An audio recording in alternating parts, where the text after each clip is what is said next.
mostra aqui como as coisas serão invertidas ou ficará invertido. Tudo fica invertido na eternidade. O rico que nunca mendigava na terra, agora está mendigando por uma gota d'água em seus lábios, né? Não negava migalhas, agora ele quer uma gota d'água nos seus lábios para que pudesse aliviar daquela tormenta. E ele faz esse pedido justamente a quem ele negou migalhas de pão, né? Só que esta oração que ele está fazendo aqui agora, a gente chama dessa oração, ela já não é eficaz, ela não funciona. Esse clamor dele agora não funciona, agora é tarde. Essa petição de misericórdia só poderia ter sido atendida quando ele estivesse vivo, e não está mais, né? Podia ter sido atendida antes da morte, só que agora não há condições para isso. Não há como responder orações depois de morte, não há como fazer mais nada. Não há arrependimento e fé depois da morte, né? E ele aqui ainda estava procurando alívio, por isso que é um alerta. Nós temos que nos arrepender agora, nós temos que nos quebrantar agora, nós temos que estender as mãos agora, porque depois não há como fazer isso mais. Versículo 25 vai falar de tormentos, né? Lembra-te de que recebeste os teus bens em tua vida, Lázaro igualmente os males. Agora, porém, aqui ele está em consolo e tu está em tormento. Ou seja, o inferno é um lugar de sofrimento. O inferno é um lugar real, como o céu é um lugar real. Céu é um lugar de gozo eterno, de felicidade eterna, de bem-aventurança, de vida com Deus, né, de louvor, de adoração. E o inferno também é um lugar, só que um lugar de sofrimento, eterno, né, de onde os condenados vão se lembrar do seu passado com saudade, com remorso, né? Com remorso. Filho, lembra-te de que recebeste os teus bens, Abraão diz para ele. Agora um remorso, porque ele não soube administrar isso, não soube praticar a justiça, não recebeu Jesus como Salvador de sua vida. Então, é nesse momento aqui que a gente vê que essa sede que ele está, é uma sede que já não vai ter mais alívio. É uma condenação que não tem como mudar mais. Estar condenado. Aqui Jesus está eliminando assim a possibilidade da existência de purgatório, de salvação após a morte, nada disso. Você morreu sem Jesus, vai permanecer sem ele, condenação eterna. Morreu com Jesus, você morre para a vida eterna. Então este homem é um homem incorrigível e diferente. Agora quando a gente olha para Lázaro, o que nós sabemos aqui de Lázaro, né? Um homem independente. Lázaro é um agente passivo. Toda essa parábola aqui, uma tradução do versículo 20, fora deixado, versão internacional da Bíblia, né? Fora deixado, de forma que Lázaro ele não tinha condição de se mover. Alguém o levou, ele não podia ir sozinho. Provavelmente alguém deixou ele na porta do rico porque ele era incapaz de se cuidar.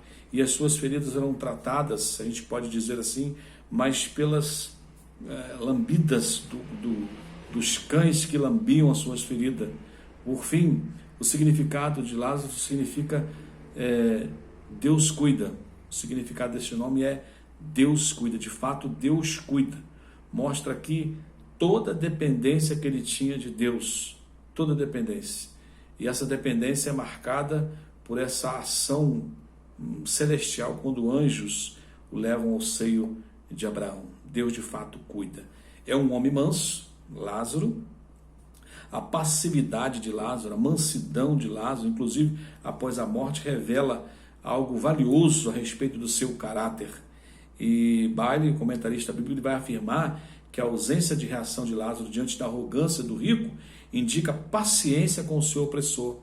Será que nós temos sido pacientes com o nosso opressor? Temos sido mansos com aquele que nos persegue, com aquele que nos calunia, né?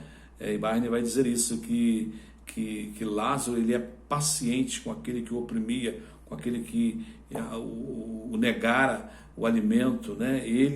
Lázaro tem essa característica da mansidão contra aquele que o oprimia. Da mesma forma, quando Abraão diz que há quem queira passar daqui para vós, versículo 26, vai estar sugerindo aqui que Lázaro, se pudesse, teria se disposto a ajudar o rico. Ou seja, no versículo 26, Abraão vai dizer o seguinte, e além de tudo, está posto um grande abismo entre nós e vós, de sorte que o que querem passar daqui para vós, outros não podem, nem os de lá passam para cá. Ou seja, quando ele faz esse pedido para Lázaro colocar água, ele não tem como fazer isso. E a ideia aqui do texto e Abraão dizendo como se ele pudesse fazer isso, ele faria, mas ele não pode fazer mais isso. Se Lázaro pudesse fazer isso, faria, que estaria demonstrando uma atitude de perdão para aquele que tinha oprimido Lázaro e para aquele que tinha sido omisso com Lázaro em relação à sua necessidade. Mas Lázaro não podia mais fazer isso. Deixa eu dizer uma coisa para você. Chega um momento em que não há mais o que fazer. Não tem mais o que fazer. Em relação a Abraão, pai Abraão, Abraão é fiel na aliança. O seio de Abraão era reservado aos seus filhos, né? O céu é um lugar para os filhos de Deus, para aqueles lavados e remidos no sangue de Jesus, que entregaram as suas vidas e se arrependeram dos seus pecados. Como Paulo ensina, os verdadeiros filhos de Abraão são aqueles que creram na salvação. Está relatado em Gálatas 3:7. Os que creram na salvação, os que receberam Jesus como Salvador da sua vida. Então é algo individual. Não importa se seu pai foi cristão ou não, se a sua mãe, se a sua esposa, se seu filho, sua avó, se eles foram, louvado seja Deus, se já partiram com Cristo, mas é uma escolha sua, né? Apesar do rico ser descendente de Abraão, 24, ele vai dizer assim, pai Abraão. 25, Abraão fala assim, filho, né? Então ele é descendente de Abraão, mas isso não lhe garantiu a salvação. Salvação é uma escolha. A salvação é de graça e pela graça, mas passa pelo nosso arrependimento, pelo nosso quebrantamento, pela confissão de pecados, de uma entrega. Então, o rico, descendente de Abraão, mas isso não alterou em relação à sua salvação. Abraão é aquele que faz algo interessante, revela o caminho, né? Assim como Abraão revelou o caminho para a salvação por meio das Escrituras, Moisés e os profetas também, ele vai falar isso no versículo número 30 e 31, né? Mas ele insistiu, não, pai Abraão, se alguém dentre os mortos for ter com eles, arrepender-se-ão. Aí Abraão vai dizer assim, se não ouvem a Moisés e os profetas, tampouco deixarão persuadir, ainda que ressuscite alguém entre os mortos. Ou seja, vocês não ouviram lá? Se não estão ouvindo, ainda que levantasse, não vai levantar, eles também não iriam ouvir. Então, Abraão está mostrando aqui, e fazendo isso, né? Mostrando que as Escrituras apontam o caminho, Jesus é o caminho, né? Está sendo revelado aqui a obra da salvação que está em Cristo. Ele é o único caminho para a salvação. Jesus Cristo salva, ele livra o homem do inferno, ele livra o homem da perdição, ele livra o homem da condenação eterna, mas para isso precisa recebê-lo como Salvador, confessar ele como Jesus, o único, suficiente Salvador da sua vida. Jesus Cristo, guarde isso, é a esperança para o homem que está perdido. Só Jesus pode perdoar, só Jesus pode salvar, só Jesus pode transformar. Guarde isso, salvo por Jesus é um cidadão do céu. Está nessa terra por um tempo de peregrinação. Estamos ainda vivendo na terra, mas um dia estaremos para sempre com o Senhor, seja na volta gloriosa de Jesus, ou seja, quando partirmos daqui com Ele em nosso coração. E Jesus está ensinando isso aqui, a vida após a morte e a questão também do presente, o reino de Deus que começa aqui. Barney comenta que essa parábola se divide em duas partes, narrativas, que vai do versículo 19 até o versículo 23, e o diálogo, né, do 24 ao 31. A primeira parte vai destacar os acontecimentos da vida, né, que temos que fazer em vida. Você tem feito, você tem estendido a mão, você tem socorrido, você tem sido justo, justa, você tem sido fiel, você está andando nos caminhos do Senhor, você já disse sim para o Senhor. Então tudo isso em vida. E a segunda ele vai falar após a morte. Então essas duas partes são representadas como uma continuação. Como eu disse, não acaba, é uma continuidade. O que começa em vida permanece, mas o que não se faz torna-se impossível após a morte. Tudo aquilo que o rico teve a oportunidade de fazer em vida, ele não fez. Chegou lá quando estava morto. Nessa ilustração, nesse fato fictício, a gente vai ver que ele agora quer fazer, mas agora não tem mais como fazer.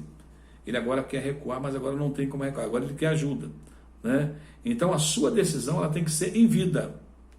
O seu estender a mão tem que ser em vida. Após a morte não haverá mais oportunidade. Então as necessidades de Lázaro e do rico vão esclarecer isso.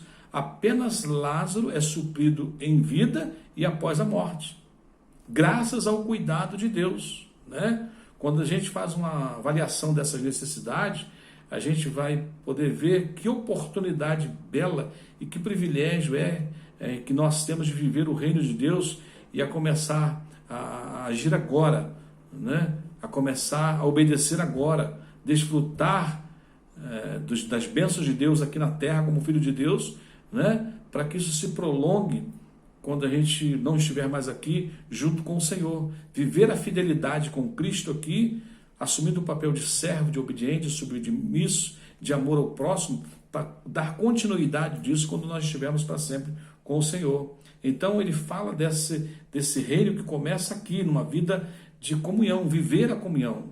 Esse é o grande conselho: vivam o reino de Deus, vivam a comunhão do Senhor. A primeira necessidade que aparece aqui é comunhão. Lázaro tinha fome e o rico tinha comida, correto? Um não serviu o outro. Problema da desigualdade social. Isso foi uma das primeiras respostas da igreja à sociedade que Lucas relatou lá em Atos, no capítulo de número 2, versículo 42 e 47. A igreja primitiva, eles tinham tudo em comum, vendiam suas propriedades, partiam pão, oravam juntos, estavam juntos, mantinham a unidade. Então, assim, a comunhão entre eles, isso foi uma das coisas que a igreja lá atrás entendeu. Isso nós precisamos entender também. Deus, ele cuidou de Lázaro, e Lázaro, ele foi socorrido pela comunidade, né? Ele foi levado para um lugar onde encontraria socorro. Versículo 20, foi levado. Anjos o levaram. Então o rico, ele não o alimentava, não alimentou o mendigo, mas Deus, ele proveu conforto para Lázaro nas suas dores, usando o próprio cão que lambia-lhe as feridas que estavam doloridas, ressecadas. Viver a comunhão é participar das alegrias e das aflições dos outros. Comunhão é isso. Não só na alegria, não só na grande festa, no churrasco, mas também nas aflições, na hora da doença, da enfermidade, da escassez. Isso é viver alegria, isso é agir com comunhão. O rico, ele clama por isso agora lá no inferno. Versículo 24. Pede a ele que molhe o dedo e coloque na minha boca. Ele clama por isso lá, mas já não é mais possível ter comunhão ali. Não dá para passar para lá, nem dá para passar para cá, né? É um abismo muito grande entre aqueles que estarão no céu e aqueles que estarão no inferno, uma distância muito grande. Distância grande, longe, e acontecimentos totalmente diferentes. Um lugar de gozo eterno e um lugar de sofrimento eterno. E a salvação, que a gente precisa avaliar a cada dia, né? E ela acontece agora. Nossa maior necessidade é a salvação. Nossa maior necessidade é a salvação. A gente vê aqui que ambos morreram, mas apenas um é salvo, né? Apenas um foi salvo, foi levado pelos anjos para o seio de Abraão. Então a resposta repetida de Abraão ao rico aqui vai mostrar isso, né? Alguém dentro dos mortos pode ter com ele e arrepender-se. Ele vai dizer assim: não, se não ouviram Moisés e os profetas, também não ouvirão agora. Ou seja, um foi salvo e o outro não. Um teve a oportunidade e abraçou e o outro não. Então a verdade é essa: em algum momento o mendigo, ele tomou conhecimento da revelação de Deus, creu e aceitou e recebeu, enquanto que o rico desprezou e não desfrutou da bênção dos céus. O nosso Deus é aquele que salva, né? Nosso Deus é aquele que restaura. Nosso Deus é aquele que nos garante vida eterna. E nós temos que buscar por essa vida eterna agora, porque após a morte não há mais chance alguma, não há possibilidade alguma. É algo que deve se encontrar na terra, né? A salvação. Enquanto nós estamos aqui, algo que pode transformar o nosso coração. A presença do Senhor pode transformar nossa vida, nosso coração, enquanto nós estamos aqui, enquanto nós estamos vivos. Então, viver a comunhão começa com muitos cuidados: serviço, ao amor ao próximo, salvação, arrependimento, né? Quebrantamento, vida com Deus, estender a mão, praticar a justiça e ser obediente ao Senhor. A gente não pode nem deve, não cabe a nós esse julgamento, questionar por que alguns são ricos e outros são pobres, por que alguns sofrem e outros não. Cabe a nós decidirmos o que fazer com aquilo que nos foi dado, o que Deus te confiou, a sua vida, os seus bens, as suas coisas. Ricos ou pobres poderão estar no céu, financeiramente falando, poderão estar no céu se quebrantarem, se forem lavados no sangue de Jesus. Poderão ser instrumentos do Senhor nessa terra, poderão estar com o Senhor.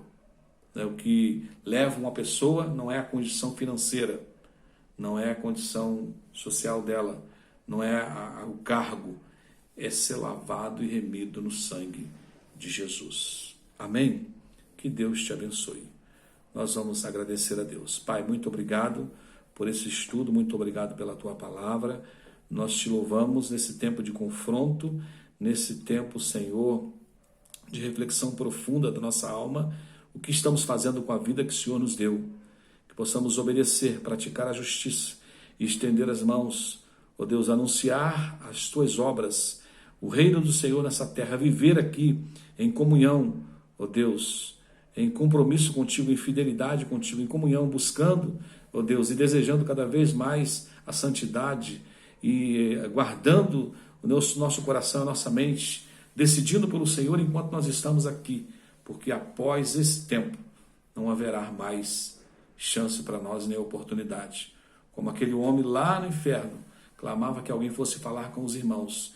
Então, enquanto você ouve a palavra, receba ela, mude a sua vida hoje, transforme a sua vida hoje. Jesus pode fazer isso e você pode se reencontrar com o Senhor.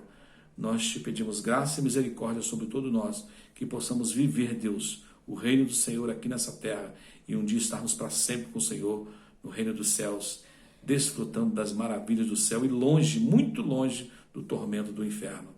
Nós escolhemos. Que bom que podemos escolher o Senhor. Em nome de Jesus. Amém. Que Deus te abençoe. Tenha aí um restante de dia na presença do Senhor e até o próximo estudo, se Deus assim permitir. Fiquem todos com Deus.